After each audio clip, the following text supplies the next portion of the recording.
You're looking at the interface of Filmic's new free app called DoubleTake that lets you record any of your iPhone's 2 cameras at the same time. Now in one of the grayed out cameras, you'll see my lovely producer Mark back there. Now I'm not exactly sure what the best use case is for this app just yet, but it still sounds pretty cool. So I'm going to jump over this table and come walk you through it.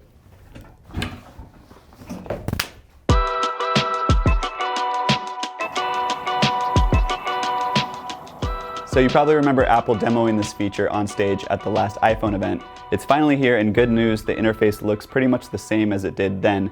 Now there are other third-party apps that have given you access to 2 cameras before, but this is free, has no watermark, and it's made by Filmic, which in my opinion is one of the biggest players in the phone videography space. So without further ado, come back here and I'll show you how it works. Alright, so let's open up the app.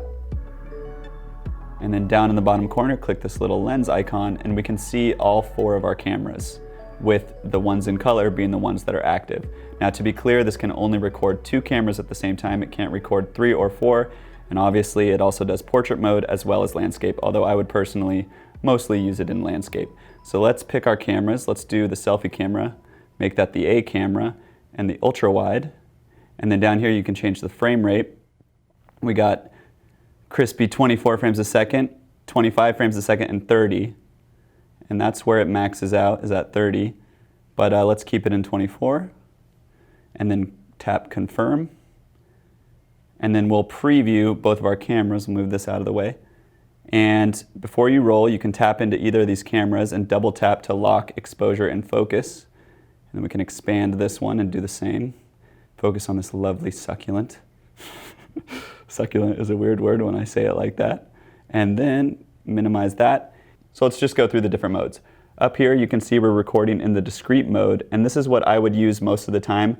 What you're getting when you're recording in this mode is 2 separate video files, one for each camera, that are 1080p. This isn't in 4K yet, but I think you have the most freedom with this version because you can really do whatever you want in post. So up here you can toggle through the 3 different modes. The next one is the picture-in-picture mode.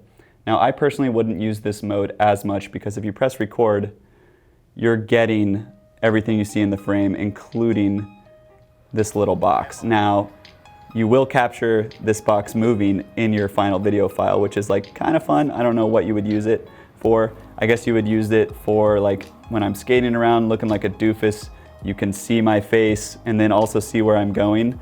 But again, that's probably just something for fun for Instagram. I don't think you would ever use it in a professional setting. You can also swipe this away and then tap this little arrow to bring it back, and so on and so forth. And then the third mode is the split screen mode. Now again, I think this is just for fun. I don't know how much I would actually use it if I'm trying to make something substantial, but to use for Instagram or something like that, it is kind of cool. And it's a little trendy, you know, this kind of comic book mode. You see it in Nike commercials and stuff like that. And it should also be said that there's no zooming within this app. There's no digital zoom, there's no pinch to zoom. It's just the native focal length of each lens and each camera, which honestly I kind of back. You should never digital zoom. Don't at me. That's pretty much it as far as features within the app. You can click this little SD card icon up here and it goes into your library. You've been seeing all the footage shot around my neighborhood of me having fun with this thing, but I'm gonna tell Mark to get away from over my shoulder and I'm gonna talk to you over there again, so let's do that. All right, so let's step back. I think the biggest question with this app isn't whether it's cool or not, because I think it's definitely cool, but it's what you're gonna use this for. Now, things that come immediately to my head are a journalist or someone who films stuff in a hectic environment, in a pinch. It's just a huge time save. You get to point your iPhone at something and you can record 2 focal lengths at the same time. I think that's pretty cool. Let's say you're shooting an interview, you can get a 2-shot and a single on the most important person at the same time.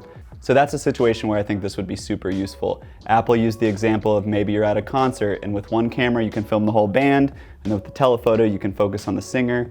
But let's just step back from that for a moment. Public service announcement. If you're the person at the concert that's holding your phone up the whole time, just stop. And if you don't stop, just don't come over to my house because I don't want to talk to you. Because just limit it to 2 Instagram stories max and then put your phone away and enjoy it. You're never going to watch those videos again. I could really talk about this forever. Now the other two modes, the picture-in-picture and the split screen modes, I think those are just for fun, which is totally okay because again, this is a free app. It's not like Filmic, which is $15, which, side note, I think is a perfectly reasonable price to pay for the amount of features you get within Filmic that really enhances your iPhone video. Now this doesn't really have a lot of customizable features like Filmic does. Again, that's okay. And bigger picture, I think this is just a fun step in the direction of phones maybe one day replacing professional cameras. Even with something more robust like Filmic, I don't think we're quite there yet, but these are all baby steps to making this little thing you carry in your pocket be able to do things we never thought it could do. Again, I think the biggest thing is thinking up a reason to use this app, but I think that's more of an opportunity than a problem. My mind's already been racing, trying to think of different ways to use this thing. I'm sure you guys could come up with some pretty cool scenarios to try it. Let me know in the comments. Thanks so much for watching. I've been trying to think of a clever catchphrase to sign off with, but I can't come up with one, so I think I'm just gonna jump over this table again. Oh, not quite as graceful as the last time.